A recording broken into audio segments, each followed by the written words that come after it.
Mesdames, Messieurs, frères et sœurs, chers amis, bonjour et bon sabbat dans le Seigneur. Frères et sœurs, bonjour et bon sabbat dans le Seigneur. Nous sommes très contents de nous retrouver en ce sabbat matin dans la maison de notre Dieu pour l'adorer en esprit et en vérité. En ce jour bien spécial parce que c'est le jour du sabbat, mais aussi en un sabbat particulier parce que nous recevons beaucoup de frères et de sœurs qui ne sont pas toujours présents à l'église, des enfants de Dieu qui nous visitent en ce matin, mais qui ne sont pas toujours réguliers. Et cela nous procure une joie particulière. Et nous sommes très heureux de vous accueillir. Et Jésus est très heureux que vous soyez dans sa maison en ce sabbat matin. Et il ne manquera pas de déverser sur vous ses grâces les plus précieuses. Sentez-vous chez vous parce que vous êtes dans la maison du Père et soyez toujours présents dans la maison paternelle.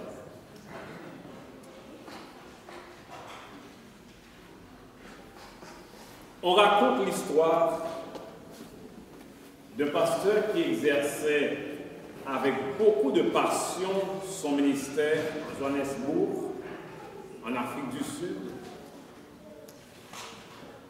Et un jour, à la surprise de l'administration de la fédération, le pasteur est arrivé pour dire que je vais prendre un congé. Et quand on lui a demandé pour combien de temps il veut prendre ce congé, il dit qu'il ne sait pas. Et ça dépend. Ça dépend des résultats de ce qu'il va en trouver.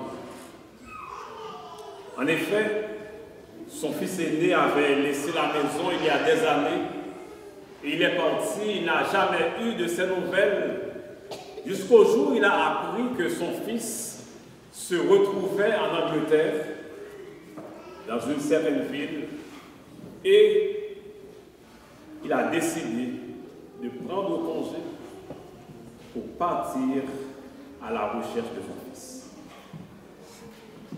Il est parti, et quand il est arrivé dans cette ville où il a appris que son fils était, il s'est logé dans un hôtel et il a commencé à s'enquérir pour avoir des nouvelles de son fils. Et il a appris où se trouvait son fils et qu'est-ce qu'il faisait. Le père a prié et après beaucoup de prières, il est parti à la recherche du fils, là où il a appris qu'il se trouvait. C'était dans une maison de prostitution. Et il est arrivé, il a demandé d'entrer, il est entré, et quand on lui a demandé de quel service il avait besoin, il dit qu'il a besoin de Monsieur X. Vous ne pouvez pas le voir parce que c'est quelqu'un qui est difficile à rencontrer. Vous devez aller et revenir. C'est pas grave, je vais attendre jusqu'à ce qu'il soit là. En fait, le fils, apprenant que son père était venu, il s'était retrouvé dans ses petits souliers. Il n'avait pas voulu rencontrer son père, et c'est pourquoi il avait demandé de dire au père d'aller et de revenir après. Mais le père est resté. Il est resté, jusqu'à ce que le fils a décidé de venir rencontrer son père. Il tenait en fait une maison de prostitution et c'était ça sa vie. Mais le père est allé, il est parti jusque-là pour aller le chercher. Il l'a rencontré. Et quand il a considéré ce que le père a fait pour lui, tout le sacrifice auquel il a consenti pour laisser le reste de la famille, pour voyager pendant tout ce temps et entrer dans cette maison où il n'y a pas une bonne réputation, le Fils a décidé de retourner à la maison. Le Père est allé parce qu'il a compris qu'il n'y a rien de plus grand que la relation de filiation qu'il y a entre lui et son Fils. Car pour lui, la relation de père et de fils, c'est une relation indéfectible. Mesdames, Messieurs, frères et sœurs, le message de ce matin veut mettre l'accent sur la force de la relation de père et de fils qui existe et qui doit exister entre Dieu et nous autres. Le message de ce matin veut nous porter à réfléchir sur la qualité de cette relation que nous autres, nous sommes en train d'entretenir avec Dieu. Quelle est la nature du service que nous offrons à Dieu? Sommes-nous en train de le servir comme étant de véritables fils? Nous allons prier avant d'entrer dans ce message que Dieu nous donne. Nous allons fermer les yeux pour prier. Notre Père, notre Dieu, tu veux parler à chacun de nous en ce temps d'adoration. Tu as un message pour chacun de tes enfants ici dans cette salle. Tu as une parole de consolation pour chacun de nous. Utilise ton serviteur. Parle à chacun de nous. Prépare nos cœurs et que nous soyons édifiés à sa vie. Au nom de Jésus, nous prions. Amen.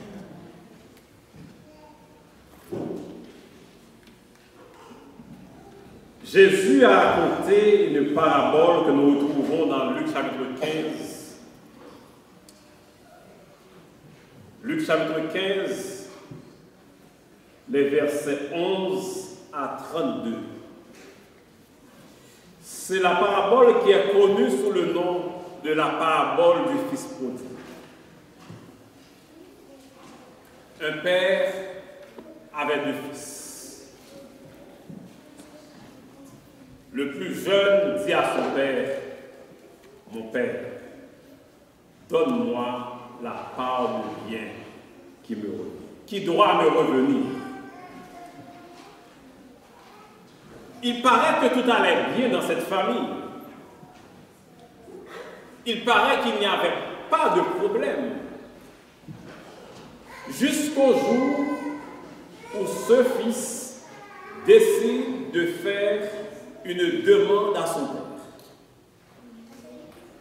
Mais en réalité, quand nous approchons plus près de ce texte, plus près de ce récit raconté par Jésus, il s'agit d'une famille complètement dysfonctionnelle. Car la parfaite communication n'y est pas. Et l'unique exemple de communication que nous avons qui est présenté dans ce texte, Luc chapitre 13, chapitre 15 et le verset 12, le plus jeune dit à son père, « Mon père, donne-moi la part de bien qui doit me revenir. » Et le père le partagea son bien. C'est l'unique occasion, au début de ce récit, que nous retrouvons ce fils qui parle à son père. Et c'est pour faire une demande. Il ne parle pas à son père pour parler à son père. Il ne parle pas à son père pour dire merci à son père. Il ne parle pas à son père pour développer leur relation. Mais la seule chose qu'il veut, c'est de demander. Il parle à son père, c'est pour recevoir quelque chose de son père. En fait, ce père avec deux fils, c'est une symbolique de ce qui existe dans la vie. Une vie avec deux chemins. Un bon et un mauvais. Une vie avec deux destinées. Même quand il y a plusieurs choix qui existent, des choix possibles et imaginables, tout revient en fait à deux choix. Un bon ou un mauvais. Quel choix nous autres nous faisons dans la vie? Deux destinées. Quand nous autres, nous parlons à Dieu, quel est l'objet de nos prières? Car c'est par la prière que nous parlons à Dieu. Est-ce que nous sommes comme ce fils? Quand nous nous adressons à Dieu, c'est seulement pour demander quelque chose. C'est dans notre relation avec Dieu.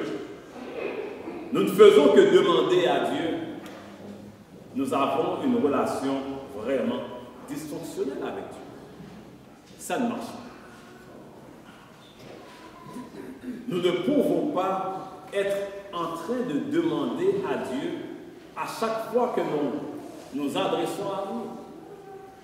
S'il y a notre Père, nous avons besoin de lui parler et d'ouvrir nos cœurs à Dieu. C'est une question de relation.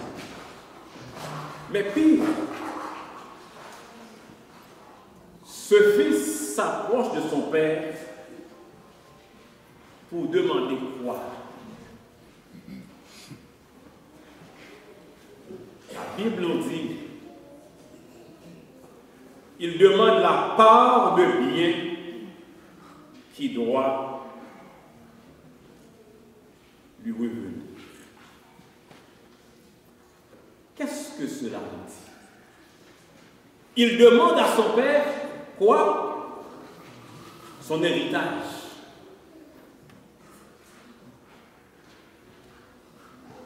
Quand est-ce que quelqu'un a droit à un héritage? Après le décès. C'est après le décès. Pour ce fils, ce vieux père ne compte plus. C'est comme s'il était mort. Si je viens demander mon héritage à mon père, je ne le considère plus comme père, mais je le considère comme mort.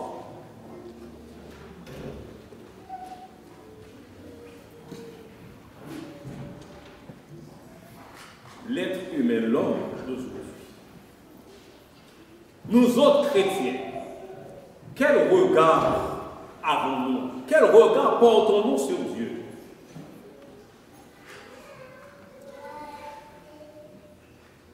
Le siècle dernier a été caractérisé par un accent accru ou exacerbé sur l'humanisme, au point que des philosophes et des théologiens ont même parlé de la mort de Dieu. Et quand ils ont proclamé la mort de Dieu, ils sont ensuite arrivés avec une déification de l'homme. Le New Age parle du fait que chaque être humain possède une puissance divine en soi. Et quelqu'un a même déclaré que ma théologie, c'est l'homme. L'homme est devenu le centre. C'est pour marquer leur indépendance, pour marquer leur liberté par rapport à Dieu. C'est comme si pour eux autres, Dieu, il doit se tenir à l'écart. Sommes-nous parfois différents en tant que chrétiens? Nous ne sommes pas des athées philosophiques, mais très souvent nous le sommes de façon pratique. Car nous voulons agir seuls et sans Dieu. Nous voulons prendre nos décisions seuls et sans lui. Nous le mettons à côté de nos activités. Il est en dehors de tout ça. Nous voulons être très indépendants par rapport à Dieu. Nous ne sommes pas différents de ce fils qui considère son père comme mort en demandant son héritage. Quand nous voulons agir seuls, nous pensons que nous sommes une grande personne capable de prendre des décisions et Dieu se retrouve avec nous. Ce jeune fils vient trouver son père, il dit à son père, donne-moi la part de bien qui doit me revenir. Et le père leur partagea son bien. J'aimerais attirer votre attention sur deux réalités dans ce que Jésus a dit dans ce texte. Si vous avez avec vous votre Bible, Luc chapitre 15 et le verset 12, mon Père, donne-moi la part de bien qui doit me revenir, et le Père le partagea son bien. Combien de fois vous voyez le mot bien dans ce verset? Combien de fois? C'est ça que vous êtes en train de dormir et vous me demandez de m'asseoir maintenant. Est-ce que j'ai déjà trop parlé? Combien de fois vous voyez le mot bien dans ce verset? 2 fois. C'est bien important. Pourquoi? Parce que quand Jésus, lui, il a raconté cette histoire, il n'a pas utilisé le même mot dans les deux cas. Quand c'est le fils qui parle de bien, il a utilisé un mot. Quand c'est l'auteur qui raconte ce que le Père a fait, il a utilisé un autre mot. Mon Père, donne-moi la part de bien qui doit me revenir. Il a utilisé un mot qui signifie bien matériel. Il est clair pour ce fils. Je n'ai pas besoin d'autre chose de toi, mon Père. Donne-moi mon héritage, les biens matériels qui doivent me revenir. Je veux les avoir. C'est ce que moi je veux. Ousia, c'est le mot qu'il a utilisé. Les biens temporels, les biens matériels. Mais le Père, plus sage que son fils, il voit plus loin que lui, il voit au-delà de ce que le fils, lui, il a vu. Et le Père leur partagea son bien.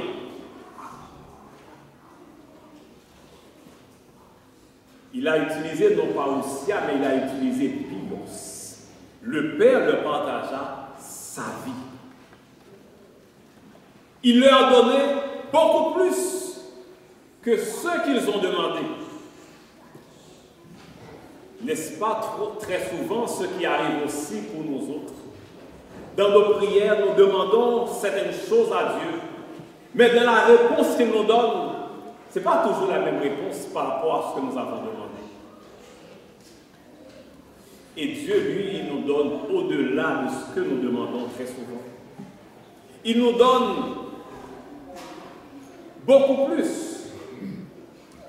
Mais restons dans le cadre de ce récit, de ce que Jésus a raconté. Ce jeune homme, il a demandé des biens. Mais le Père a donné plus que des biens. Il a donné toute sa vie. Le Père a donné et des biens matériels et des biens spirituels. Il lui a transmis, il lui a communiqué un héritage de foi. Cela doit aussi venir nous chercher, nous autres, en tant qu'Église, ça doit venir nous chercher en tant que parents, ça doit venir aussi nous chercher au sein de nos familles. Qu'est-ce que nous donnons à nos enfants? Sommes-nous des parents qui sont là seulement pour satisfaire aux besoins matériels de nos enfants? Il y a des enfants qui demandent. Très souvent, ils demandent des jouets. Ils demandent des choses matérielles. Mais le plus important, est-ce que nous donnons notre vie? Est-ce que nous donnons ce qu'il y a de plus important pour nous autres, cet héritage spirituel, alors qu'ils sont à la recherche de l'héritage temporel? C'est ce que le Fils lui a demandé. Mais le Père lui a donné pas seulement l'héritage temporel, mais un héritage spirituel qui doit aller au-delà. Et c'est pourquoi, quand le Fils décide de partir, le Père ne l'a pas retenu, car il était convaincu que même si ce Fils part, il part pas seulement avec des richesses matérielles, mais il part aussi avec une certaine éducation qui peut le ramener à la maison. Il part avec une foi qui pourra le permettre de survivre même au-delà des grandes difficultés de cette vie. Le Père le partagea.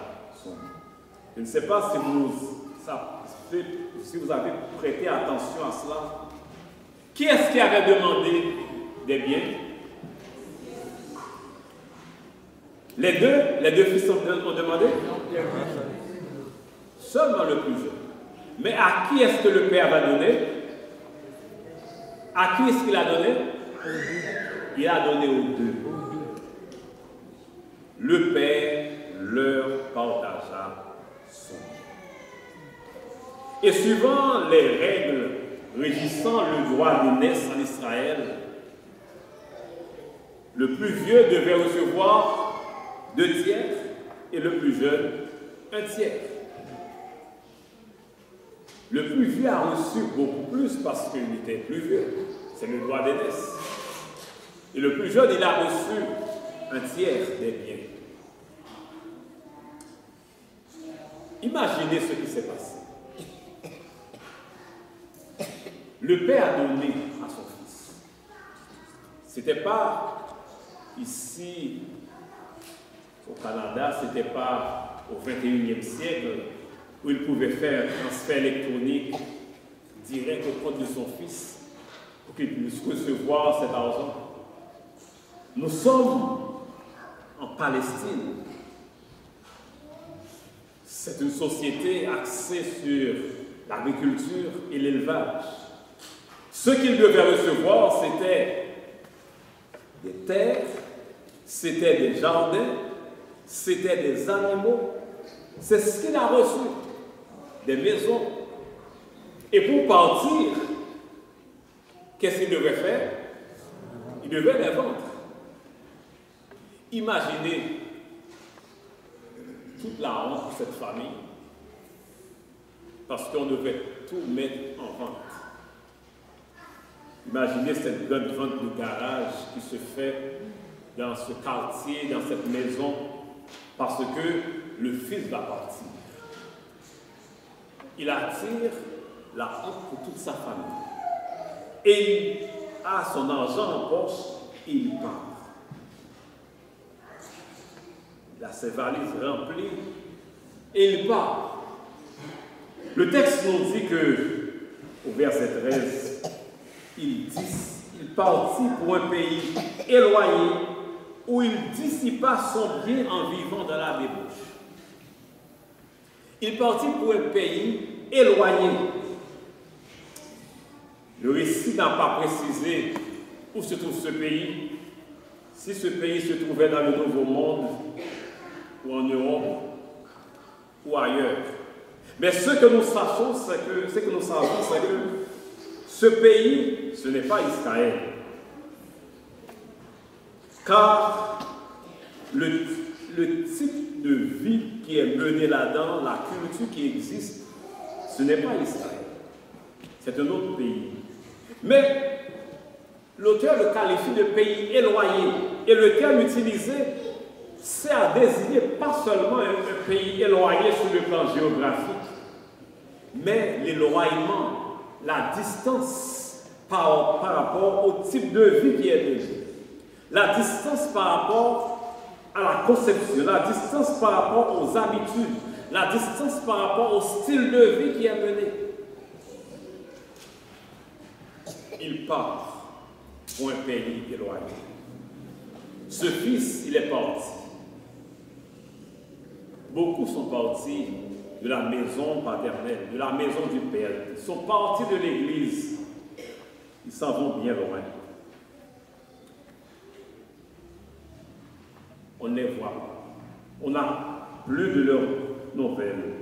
Comme ce fils dont on a parlé, qui était parti. Le père ne savait pas où il s'était rendu. Mais il y en a aussi qui laissent la maison paternelle pour aller dans un pays éloigné, mais ce pays éloigné est physiquement proche, géographiquement proche, mais distant dans leur style de vie. Ils peuvent être là parmi nous à l'église, mais ils sont distants dans la pensée. Ils sont distants dans leur façon de vivre.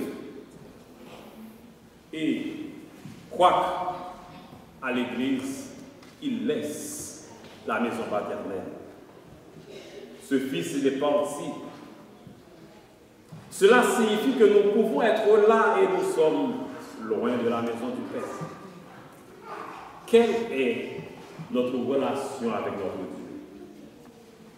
Il dissipa tout son bien dans la débauche. En fait, je ne sais pas pourquoi Louis II a traduit ainsi ce texte pour dire que le Fils vivait dans la débauche. Parce que le terme qui est utilisé et qui est traduit ici par débauche, c'est ce que les théologiens appellent un apax. Ce mot existe une seule fois dans la Bible. Et c'est seulement dans ce texte que ce mot existe. Et c'est un mot qui est un mot composé, qui est formé de privatif A et soter qui signifie salut. C'est simplement pour dire que ce fils, il est parti dans un pays éloigné et il vit sans salut. Il vit en dehors du salut. Laisser la maison du Père, ne pas entretenir sa relation avec Dieu, ne pas avoir de dialogue avec Dieu, mes frères et mes sœurs, reviennent à vivre sans salut.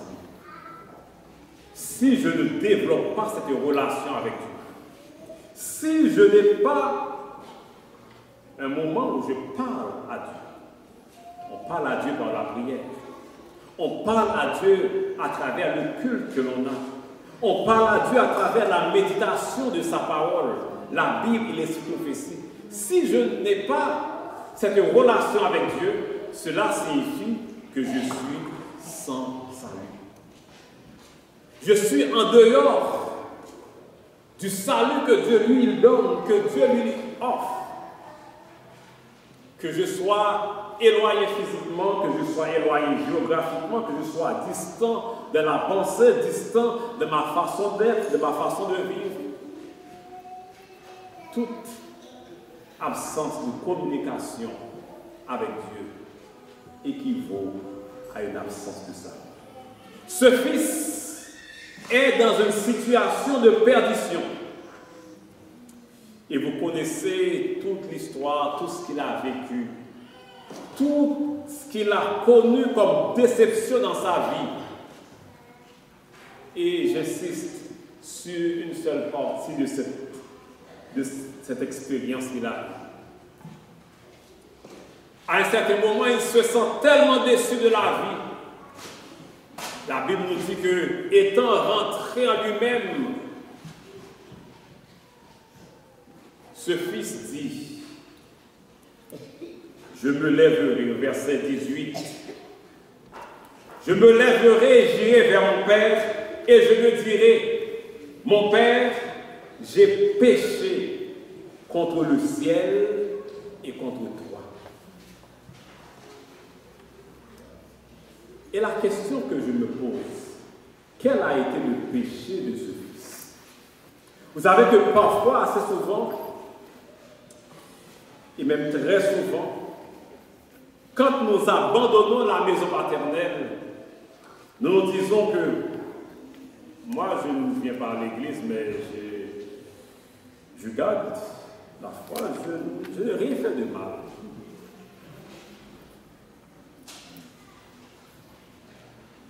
Je ne fais pas ceci, je ne fais pas cela. Quel a été le péché de ce fils? Le péché de ce fils n'a pas été ce dont le grand frère l'a accusé. Le grand frère disait qu'il fréquentait les prostituées et autres. Mais rien dans le texte ne dit qu'il fréquentait des prostituées. Le texte nous dit simplement qu'il vivait sans salut. Le texte nous dit qu'il n'y avait plus de relation entre lui et son Père. Le texte nous dit qu'il n'y avait plus de relation avec Dieu. Et quand nous n'avons plus de relation avec Dieu, quand nous passons à côté de ce que Dieu, lui, il a décidé pour nous autres, ça, c'est le plus grand péché pour lequel nous sommes rendus coupables. Le péché, c'est quoi? Ce n'est pas uniquement transgresser le commandement de Dieu. Le péché, c'est passer à côté du plan de Dieu. Le péché, c'est manquer le but. Dieu, il a un plan pour nous autres. Et quand nous passons à côté de ce plan, ça, c'est le péché. Dieu, il a un but pour nous autres. Et quand nous n'arrivons pas à atteindre ce but, nous sommes dans un état de péché. Et c'est pourquoi ce fils pouvait entrer en lui-même et dire, j'ai péché contre le ciel et contre toi. Quelle est notre situation aujourd'hui par rapport à Dieu? Ne devrions-nous pas, nous aussi, comme ce fils, rentrer en nous-mêmes, prendre conscience, faire une auto-évaluation? Mais plus que ça, remarquez, le Fils, il est rentré en lui-même. Comment expliquer qu'il peut rentrer en lui-même? Quand est-ce qu'on peut dire que quelqu'un est rentré dans un lieu? Si on rentre dans un lieu, c'est parce qu'on y était sorti. On était là, on est sorti, là on peut rentrer. Il est rentré en lui-même. Cela signifie que son esprit n'était pas en lui. Quand il a pris la décision de partir loin de la maison, ce n'est pas vraiment lui qui avait décidé de partir.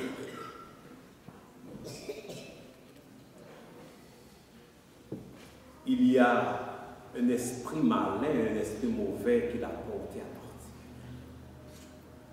La seule possibilité qu'il avait, c'était de retourner à la maison. Il devait retourner à la maison. Et j'aimerais terminer avec le même message que le récit nous donne. Il est retourné effectivement à la maison. Et c'est la grande fête. Le père est en train de fêter. Les serviteurs sont en train de fêter. Mais le grand frère qui était parti,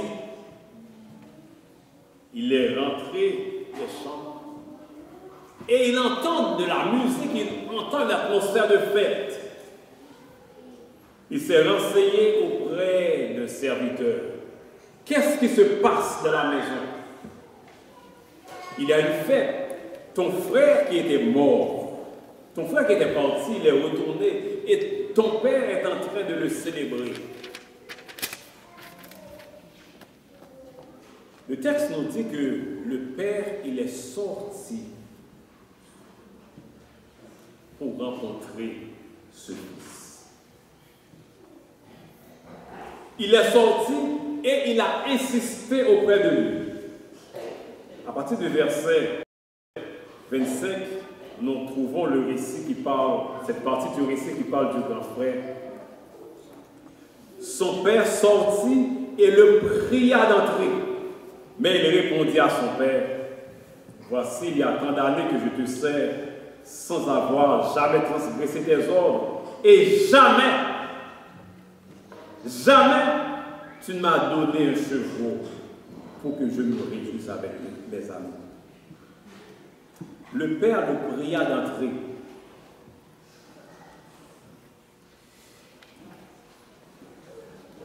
Le terme utilisé ici, c'est un terme juridique qui fait référence à un avocat qui est en train de plaider une cause.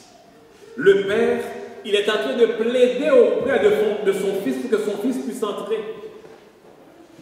Et le verbe est utilisé à la forme progressive pour dire que le Père, il continue à insister auprès de son Fils. Et cela nous fait penser au ministère du Christ dans le sanctuaire. Celui qui continue à intercéder. Il intercède auprès de son Père, mais aussi par son esprit, il continue à intercéder auprès de nous autres. Mais la réponse du Fils a été une réponse ponctuelle. Il ne veut pas entrer. Il refuse et son refus est sans appel.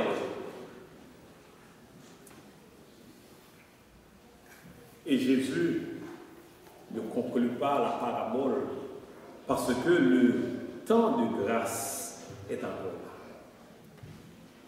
Le temps de grâce est encore là parce que vous et moi, nous avons une réponse à donner à ce Père qui continue à intercéder auprès de chacun de nous.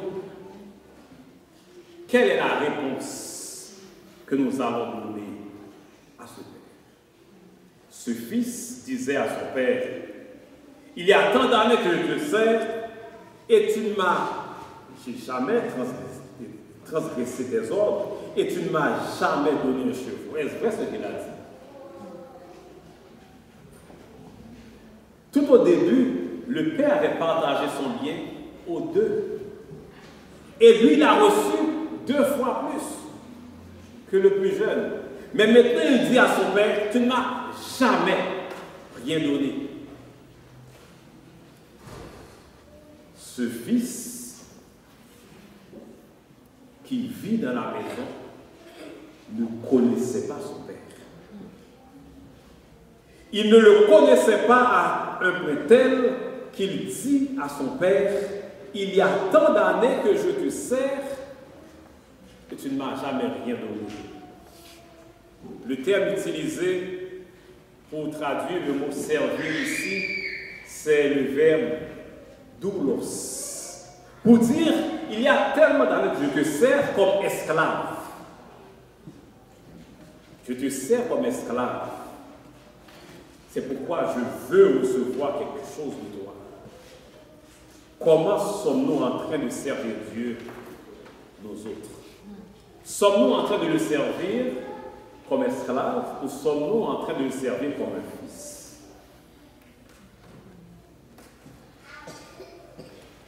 Pour développer une relation avec Dieu, nous avons besoin de le servir comme un fils.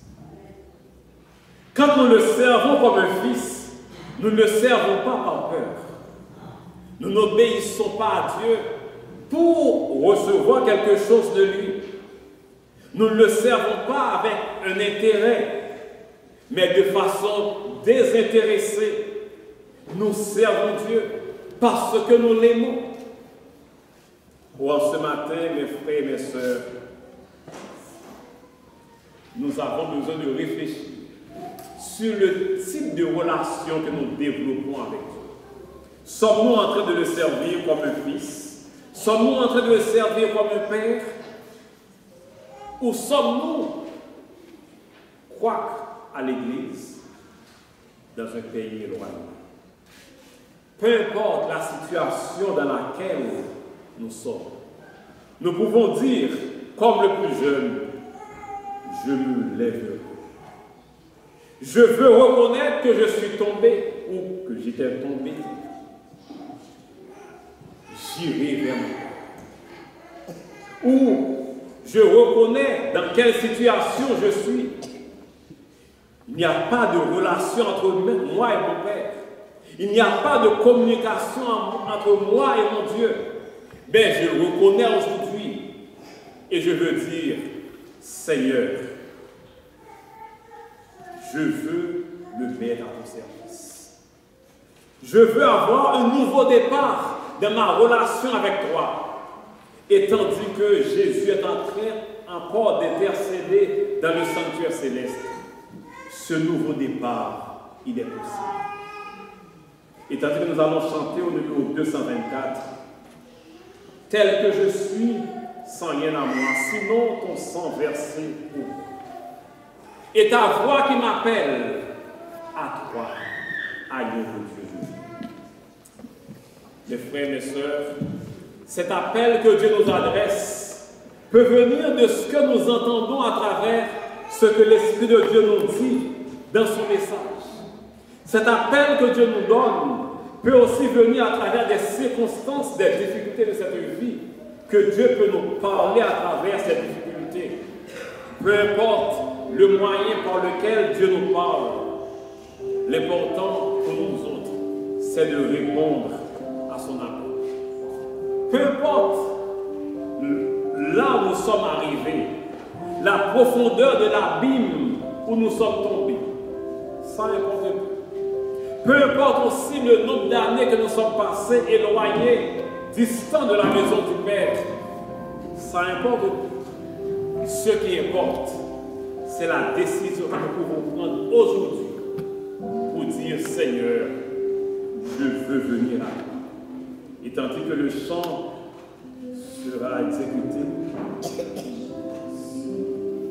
si nous entendons la voix de Dieu qui nous parle, si son esprit parle à nos cœurs et que nous reconnaissons que nous étions éloignés de Dieu, que notre façon de vivre était distante du plan que Dieu lui a pour nous,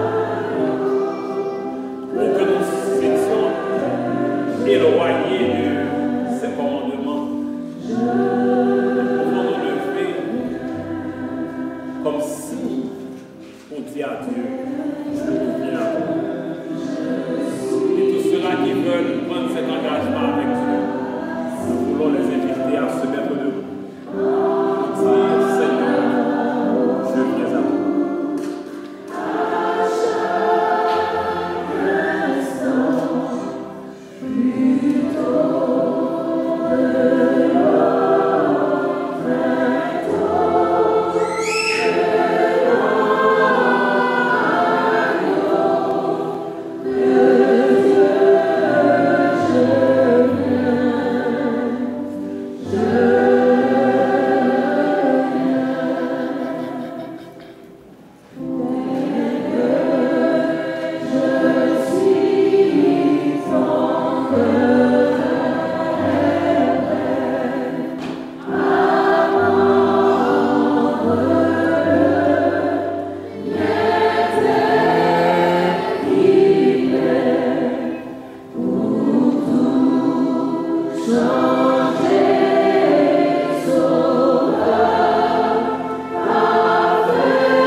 Mais qui veulent en ce matin prendre un engagement pour un service plus profond avec Dieu, pour se mettre au service de Dieu de façon plus active, pour renouveler leur consécration de façon plus intense avec Dieu, et qui veulent dire à Dieu, Seigneur, je veux en ce matin me mettre encore à ton service pour que tu puisses m'utiliser et que je sois ton fils dans ton royaume. Si nous voulons renouveler cet engagement, nous voulons aussi nous mettre debout pour dire à Dieu, je viens à toi.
ceux-là qui ont pris cet engagement avec Dieu.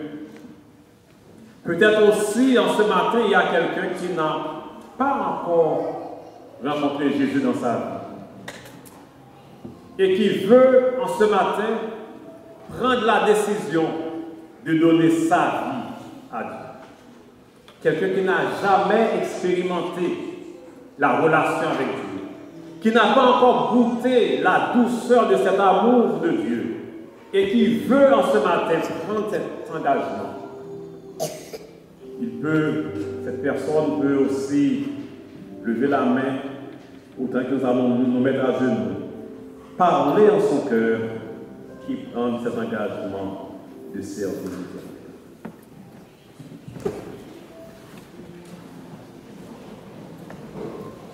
Éternel, notre Seigneur et notre Dieu, merci de ce que tu nous aimes de l'amour éternel. Merci de ce que tu nous as cherchés, tandis que nous étions perdus. Tu es venu et tu es mort pour nous. Tu es venu dans ce monde de péché. Tu as revêtu notre humanité pour que nous soyons sauvés. Encore ce matin, tu nous as cherchés à travers ce message d'appel. Tu nous as cherchés et nous voulons nous laisser trouver par toi. Tandis que tu nous appelles, nous voici devant toi pour dire, Seigneur Jésus, je viens à toi. Comme ce Fils, nous reconnaissons que nous étions tombés. Comme ce Fils, nous reconnaissons que nous avions transgressé tes lois. Comme ce Fils, nous reconnaissons que nous n'avons pas nourri et entretenu notre relation avec toi. Mais aujourd'hui, nous voulons prendre cet engagement. Nous voulons avoir cette résolution ferme de rester à tes pieds, d'avoir une communication étroite entre toi et nous autres. Nous voulons prendre cet engagement de te parler chaque jour et régulièrement. Nous voulons prendre cet engagement d'avoir nos moments de dévotion, de communion avec toi, afin que notre vie soit le reflet de ta vie. Ô Éternel, aie pitié de chacun de nous en pardonnant nos péchés. Aie pitié de chacun de nous en nous accordant ton esprit pour que ton esprit puisse nous guider chaque jour. Restant attachés à toi, que nous puissions vivre ainsi de ta vie jusqu'à ce que tu reviennes et que nous soyons sauvés. Entends la prière de nos cœurs. Réponds aux cris de chacun de nous et multiplie envers nous tes grâces, afin que nous puissions vivre pour toi chaque jour et refléter ton caractère. Fais ça pour nos Père et fais au-delà de nos espérances, car nous t'en prions au nom du Père, du Fils et du Saint-Esprit. Amen.